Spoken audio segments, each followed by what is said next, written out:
Apa hukum membaca Al-Quran tidak pakai irama? Dan adakah dalil yang menekankan membaca Al-Quran harus dengan irama? Mohon penjelasannya Ustadz. Terima kasih. Baik. Apa itu irama? Hah? Irama adalah Roma. Roma adalah irama. Kan? Irama itu suara yang mengandung nada. Ya kan? Suara yang mengandung nada. Singkatnya begitulah. Bila kita bicara tentang suara yang bernada, apa kaitannya dengan Al-Quran? Maka kita bisa turunkan nanti, ambil satu hadis dulu. Satu hadis. Kita tuliskan dulu ya supaya kuat referensinya. Boleh dicek nanti ya, boleh dicek. Rawinya namanya Al-Bara. Al-Bara. Ya, Al-Bara bin Azib. Ditemukan di Ibnu Majah misalnya. Nomor hadis 1342. Di Al-Bukhari ada, tapi mu'allaq sifatnya. Dan nanti mausul juga di beberapa hadis yang lain. Perhatikan baik-baik. Langsung saja qala Rasulullah sallallahu alaihi wasallam. Perhatikan kalimatnya. Zayyinul Qur'ana bi aswatikum atau kama qala Rasulullah sallallahu alaihi wasallam. Baguskan bacaan suara-suara kalian itu saat membaca Al-Quran. Baguskan suara kalian itu saat membaca Al-Quran. Zayyinul Qur'ana bi aswatikum. Baguskan bacaan Quran itu melalui suara-suara kalian. Intinya demikian. Fa inna husnas sauti yazidul Qur'ana husna. Karena bagusnya suara itu bisa berdampak juga kepada bagusnya penerimaan dari ayat-ayat Quran yang didengar. Jadi kalau suara yang digunakan untuk membaca itu bagus, baik, maka terdengarnya pun enak. Bagus, baik. Nah sekarang standar bagusnya apa? Apakah standar bagusnya yang disebut dengan irama itu menjadi lagu, atau ada nada, atau yang lain? Maka ulama mengatakan maksudnya akhriju bi aswatikum, ya, maka keluarkanlah dengan suara-suara Quran itu, dengan suara-suara kalian itu, bihi, saat membaca Al-Quran, bitajwidi wa tahsini wa tartili. Yang dimaksud bagusnya suara ini adalah satu, mengacu kepada tajwid, atau standar tahsin, atau tartil. Ambil yang pertama, apa itu tajwid? Yuk ngaji kita kitab tajwid. Ambil yang paling tipis diajarkan di pesantren, namanya Hidayatul Mustafid fi ilmi tajwid.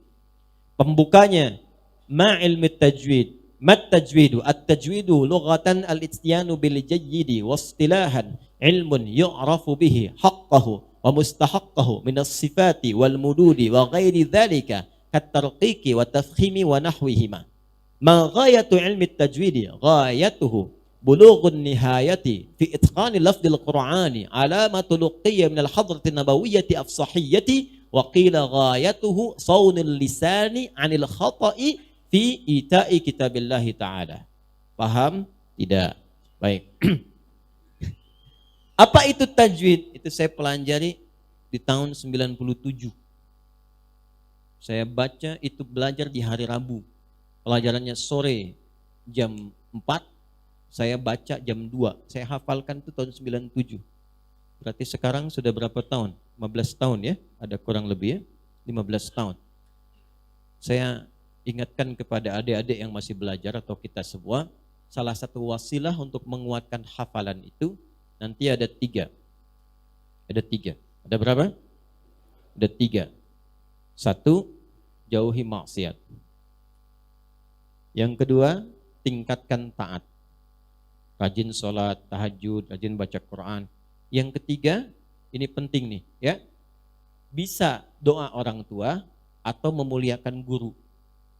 Jadi kalau sedang belajar, kita mohon kepada Allah berkahnya guru. Apa di antara caranya untuk menghindari, untuk tahu aib-aibnya guru? Jadi kalaupun kita tahu ada salahnya misalnya, dan memang manusia itu tempatnya salah, maka jangan berusaha mencari kesalahan guru. Itu saya praktekin betul. Yang pertama di antara yang mempraktekkan ini dari ulama besar kita, namanya Syekh Nawawi dari Banten, Syekh Nawawi Al-Bantani. Itu kalau mau datang ke majlis ilmu, beliau biasa sedekah dulu. Sedekahnya diniatkan kepada Allah supaya dihindarkan diri dari melihat aibnya guru. Makanya jadinya berkah, ilmunya banyak. Dan itu memberikan kekuatan. Nah, gabungan semua itu disebut takwa. Di mana dalilnya? Al-Baqarah di ayat 282 di ujung akhirnya, paling kiri sebelah bawah. Wattaqullaha wa yu'allimukumullah. Apa itu tajwid? Tajwid itu menghadirkan sesuatu dengan baik dan benar. Kalau terkait dengan Quran, membaca Quran sesuai petunjuk yang diberikan oleh Nabi sallallahu alaihi wasallam dengan aturan-aturan tertentu, mengucapkannya benar keluar dari tempatnya, plus dengan karakter sifat-sifat hurufnya. Singkatnya demikian, sehingga keluarlah panjang-panjang, pendek dibaca pendek. Tahu kapan menyambungkan, tahu kapan berhenti. Itu makomnya tajwid. Apakah dibaca berdengung? Apakah dibaca disambung? Apakah harus berhenti? Makomnya tajwid.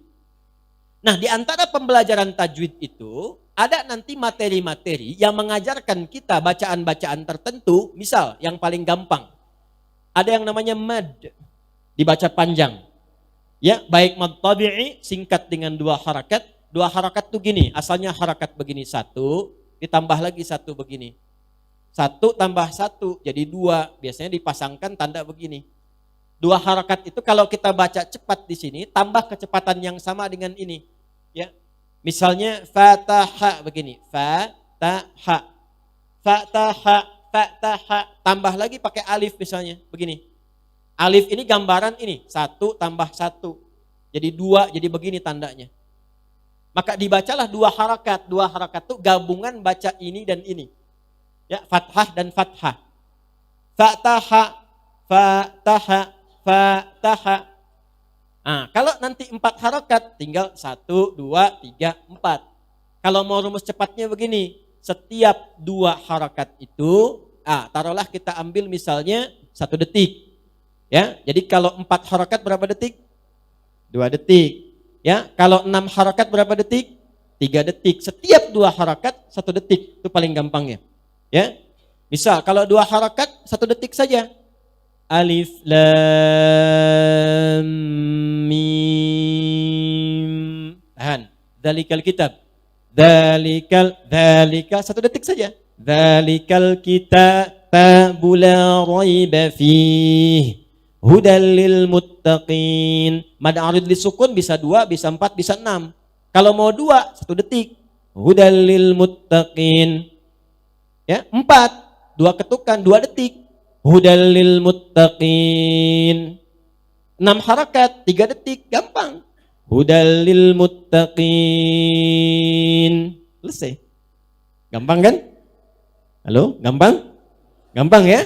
Nah, ini tajwid. Jadi kalau kita belajar tajwid dari panjang dan pendek saja, itu otomatis akan melahirkan suara yang menghadirkan nada. Itulah irama. Makanya otomatis belajar Quran pakai tajwid itu pasti akan keluar irama.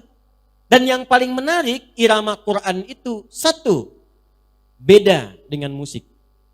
Makanya iramanya nggak bisa disebut musik. Awas ya, iramanya nggak bisa disebut apa? Musik. Ada 2 nanti irama yang nggak bisa disebut musik. 1 Quran, yang kedua adzan. Jelas? Karena itu musik sudah ada di zaman jahiliyah. Jangan salah. Sudah ada. Karena untuk membuat syi'run, orangnya syair, jamaknya syu'ara. Untuk membuat syair itu syaratnya 4. Syair, itu syaratnya 4.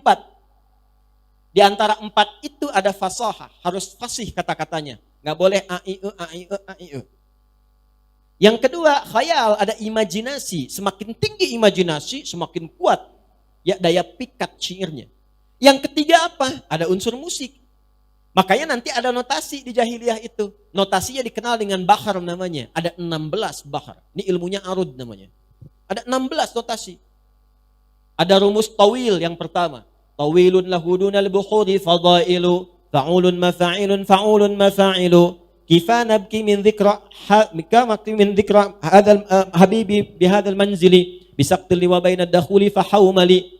Ya. Kifa nabki dzikral habibi wa manzili bisaqtil wa bainad dakhuli fahawmali. Itu tawil. Ada yang mustaf'ilun mustaf'ilun mustaf'ilun mustaf'ilun mustaf'ilun mustaf'ilun rajaz. Sautus safiril bulbuli hayyaja qalbi thamili al-ma'u wa zahru ma'a zahri lahdhul muqali fa anta ya sayyidali wa sayyidi wa maulali fakam tayammuni ghazayyilun uqayqali kataftuhu min wajnatin min fi'li hadzal rajuli faqala la la la la faqad ghada muharwili wa wal walad wali wali ya wailali faqultu la tuwalwili fabayyin lu'ali qalat tauhina kadha in harwadidul muqali kahatan kakailali tabuli. Oh. Bisa diulang? Ada madid, mufa'alatun fa'ilatun.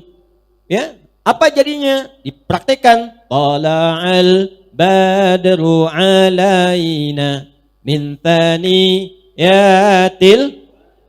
Itu madid, itu rumusnya. Orang jahiliyah udah punya semua, ada 16 rumus. Udah ada. Makanya ketika Quran diturunkan, nggak ada formulasi irama-irama yang menggunakan 16 ini. Makanya mereka tahu ini bukan musik.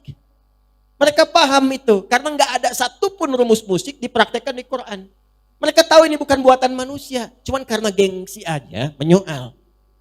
Mereka tahu Abu Jahal, Abu Lahab dan Abu yang lainnya itu. Selain Abu Bakar dan yang baik-baik ya. Itu tahu mereka semua itu. Makanya dulu pun sahabat ngerti, syair itu ngerti. Banyak sahabat ngerti. Tapi nggak pernah ditemukan ada sahabat Nabi baca Quran pakai irama musik, itu nggak pernah. Anda pernah dengar nggak Abu Bakar misalnya baca surat Ad-Duha ya dengan rumus madid, wadduha wallaili idza saja. Pernah dengar? Nggak pernah. Karena iramanya beda. Karena itu nggak pernah ada sanadnya. Ya, kalau sudah ada tajwidnya, jangan dipaksakan pakai irama musik. Karena itu nggak akan enak keterimanya. Iyyaka na'budu wa iyyaka nasta'in.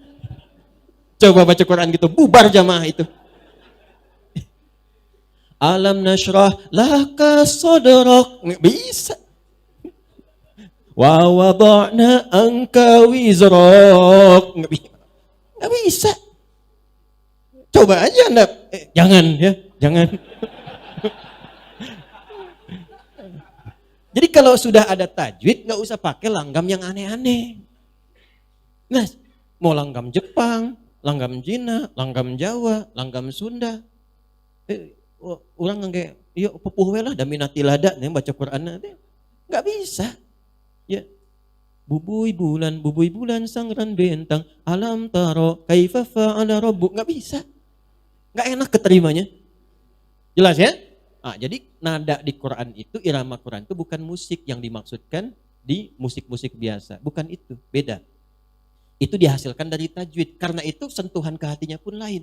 Dan dahsyatnya, setiap orang yang belajar tajwid, itu akan keluar bacaan Quran dari lisannya yang menandakan irama-irama secara pribadi masing-masing. Itu bisa beda satu dengan yang lainnya.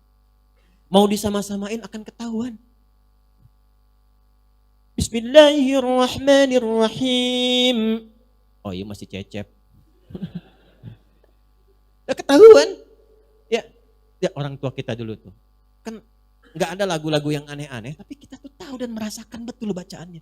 Tulus, enak. Jadi kalau kita ngajinya benar, diikutin tajwid, keluar irama sendiri. Itulah mukjizat Al-Quran. Jadi gak bisa ditiru siapapun. Alhamdulillahi Rabbil Alamin Ar-Rahmanir Rahim. Siapa itu? Sudais, Ustaz Adi. Ya, jadi kita udah bisa, oh ini Ausi ini Al-Affas ini. Oh ini Sudais, ini Surem. Udah ada cirinya sendiri gitu. Dan jadi pribadi aja. Karena itu kalau baca Quran, ikut tajwid, jangan ikut lagu. Itu telinga saya tuh sering kali panas kalau jadi makmum. Sering kali panas tuh, tapi nggak bisa dikucek. Ya, kalau imam lagunya bagus emang, cuman tajwidnya merantakan. Iyyaka na'budu wa memang bagus lagunya. Cuman kepanjangan gitu. Ya. Jadi jangan ngikutin lagu. Jangan ngikutin lagu. Sekalipun nanti ada sebagian ulama membuat standar-standar irama. Seperti Bayati. Bukan Buyeti, Bayati. Ada soba, ada ros, kan? Ara tayran alal ghusni yunadi. Ya kan? Ada itu ya? Nah, dipraktekkan di Ar-Rahman itu kan? Khalaqal insana min salsalin kal fakhari wa khalaqal jan. Dia, kurang lebih begitulah ya, kurang lebih. Saya kan bukan ahli di maqamat ya. Nah, tapi maksud saya itu gambaran-gambaran spesifik untuk Quran. Tapi jangan maksakan baca Quran untuk dibawa ke lagu. Jelas? Nah, karena itu di era Islam, ketika Islam datang memberikan pencerahan dan perubahan, lagu-lagu yang tadinya inspirasi-inspirasi kosong, jadi orang jahiliyah tuh biasa, kalangan para syair, syu'ara itu ada yang datang ke lembah-lembah cari inspirasi. Sehingga lupa dengan anak, lupa dengan kegiatan yang lain. Untuk dapat imajinasi aja lirik-lirik tertentu. Sehingga meninggalkan kegiatan yang pokok. Itu dicela oleh Quran. Tidak dibenarkan. Ya, maka turun Quran surah Asy-Syu'ara ayat 227 itu. Wasyu'ara'u yattabi'uhumul ghawun. Alam tara annahum fi kulli wadi yahimun. Seringkali mereka mencari inspirasi datang ke lembah-lembah. Cuman sayang meninggalkan banyak kegiatan yang positif. Kalau diadopsi sekarang nggak usah ke lembah, kadang-kadang gelapin lampu semua, nyalain lilin satu cari inspirasi, tapi sholat ditinggalkan, anak lupa dimandiin, tuh kan? Dan sebagainya dan sebagainya. Nah itu yang tidak diinginkan. Maka dirobahlah dalam nanti peradaban Islam, irama-irama musik tadi dialihkan kepada yang disebut dengan nazam. Maka nazam disertakan kepada disiplin ilmu. Apa diantaranya? Di bahasa ada namanya alfiyah. Alfiyah Ibnu Malik itu yang paling terkenal 1002 bait. Rumusnya masih sama, yang rajaz, mustafilun, rajaz muzdawaj namanya. Tapi dibawa untuk menghafal kaidah bahasa Arab. Kalamuna lafdun mufidun kastaqim, wasmun wa fi'lun thumma harfunil kalim, wahiduhu kalimatun wal qawlu am, wa kilmatun biha kalamun qad yu'am. Bil jarni wa tanwini wan nida wa al wa musnadin lil ismi tamyizun hasal bita fa'alti atat wa ya if'ali wa nun iqbalanna fi'lun yanjali. Kalau kita hafal ini, pakar di bidang nahwu dan saraf. Ada alfiyah di bidang hadis. Ada alfiyah, ada nanti syatibiyah. Itu nawamat semua itu untuk menghafal kaidah-kaidah tajwid. Nah, itulah di masa era Islam. Begitu mulai ditinggalkan khazanah pengetahuan itu, menjauh dari Quran, jauh dari hadis, orang dulu baca hadis itu jadi kurikulum hidup. Aduh saya gelisah, iman saya itu naik turun terus, gimana supaya naikin dan gak turun? Maka bacalah kemudian kurikulum hadis. Yang dicari di Al-Bukhari itu bukan cuma 1-2 hadis. Buka topiknya, Kitabul Iman, kitab yang kedua, topik yang kedua tentang iman, 57 hadis. Dipelajari semuanya, sehingga iman naik lagi. Pencari ilmu, baca topik nomor 3, Kitabul Ilmi. Itu caranya. Jadi cara orang berinteraksi dengan hadis itu membawa hadis sebagai kurikulum kehidupan. Anda pebisnis, kenapa nggak mengeluarkan hadis-hadis tentang bisnis? Anda pelajar, kenapa nggak mengeluarkan ayat-ayat hadis-hadis tentang ilmu? Al-Bukhari itu sebelum menampilkan hadis, ayatnya dulu. Ayat hadis, ayat hadis, ayat hadis. Nanti prakteknya lihat di sirah. Makanya kita itu lengkap, nggak ada celahnya sama sekali. Begitu itu ditinggalkan, ngajinya satu, itu pun nggak jadi kurikulum hidup. Babnya diniat aja, innamal amalu binniyat, innamal amalu binniyat. Sampai di situ. Kita ini siapa? Sebagai seorang ayah, saya tanya jujur aja malam ini. Sebagai seorang ayah, pernah enggak mengeluarkan ayat-ayat bimbingan tentang menjadi ayah yang baik? Katanya pengikut Nabi, pernah enggak mengeluarkan hadis-hadis Nabi tentang ayah? Pernah enggak mengeluarkan ayat-ayat dan hadis tentang bagaimana tanggung jawab seorang anak terhadap orang tuanya? Ya bagaimana mau soleh kalau petunjuk kesolehan itu nggak pernah dibaca? Bagaimana mau benar kalau kebenaran itu nggak pernah dihadirkan? Harusnya baca, pahami, amalkan. Itulah muslim. Karena itu disebut muslim, tunduk, patuh. Pada apa? Pada ketentuan. Ketentuan siapa? Allah. Ada di mana? Quran. Penjelasnya di mana? Hadis. Makanya syahadat kita dua paketnya. Asyhadu an la ilaha illallah wa asyhadu anna Muhammadan sallallahu alaihi wasallam. Begitu caranya. Begitu ditinggalkan itu balik lagi. Makanya yang tadi maqamat, nazamat untuk ilmu, balik lagi begitu diambil oleh barat, jadi notasi musik lagi. Notasi musik lagi. Dibawa ke Persia. Jadi apa di Persia itu? Jadi do re mi fa sol la si do, dal ro mim fa sol lam si dal. Itu dari Persia, dari khazanah Islam. Ketika diambil kemudian ke barat, dikembangkan di barat, kan barat punya tipikal, keimanan kan belum ada. Dikembangkan dengan intuisi saja, maka jadi notasi lagi. C, D, F, G, A, B, C, G, A, B, C, D, F, G, D, F, G, A, B, C, D, A, B, C, D, F, G, A, F, G, A, B, C, D, E, B, C, D, E, F, G, I, B, F, G, I, B, C, D, I, B, C, D, I, B, G, I, B, C. Saya hafal. Cuman apakah main musik bisa? Tidak. Megang gitar? Bisa, megang. Main? Tidak. Gitu. Karena memang saya bukan di situ dan tidak terlalu suka saya. Ya, karena gelombangnya nggak sama dengan Quran. Gelombangnya nggak sama. Tapi ada kebutuhan riset untuk mengetahui hukum. Sehingga bisa membedakan mana yang dibolehkan, mana yang tidak. Ini yang boleh, oh ini yang digunakan. Ini yang tidak boleh, jangan dilakukan. Kapan jadi boleh, kapan jadi tidak. Dalilnya mana, alasannya apa, kaidahnya apa, sehingga keluarlah produk hukum. Itu kepentingannya. Halo? Nah ya, saya kira terjawab ini ya.